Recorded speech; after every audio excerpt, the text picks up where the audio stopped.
This is a really significant change in the code. It's probably one of what I would consider one of the biggest changes that we got into the 2023 code was to clarify the emergency shutdown idea for Article 706.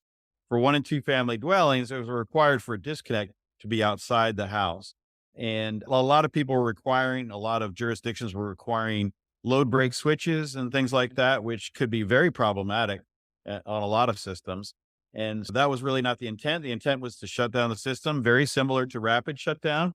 And so we're seeing some of these concepts of rapid shutdown, emergency shutdown converge. The reason we use the term rapid shutdown in Article 690 is because the correlating committee that runs the code said we couldn't use the word emergency because that's the way we had originally termed it. So we said, fine. And we were kind and we came back with a term that everybody hated, which was rapid shutdown. And everybody, dislikes that, and maybe we'll get rid of it someday.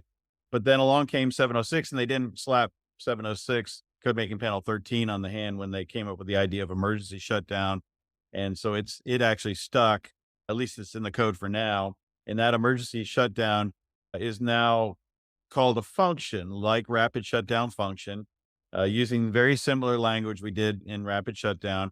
And now we can cease to energize or export power rather than have an actual load break switch.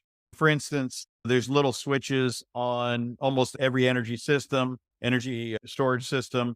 And that little switch that's on the side of it could be wired through just a push button or something like that, just a relay that would activate that and take it offline. And that can be done much more inexpensively, easier to wire, simpler.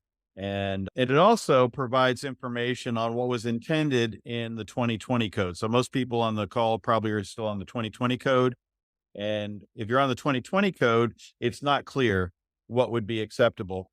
And the 2023 code actually provides an additional level of clarity that if I were working on the 2020 code with a jurisdiction, I would use this information as clarifying what was actually meant by the unclear statements in the 2020 code. So that's good enough.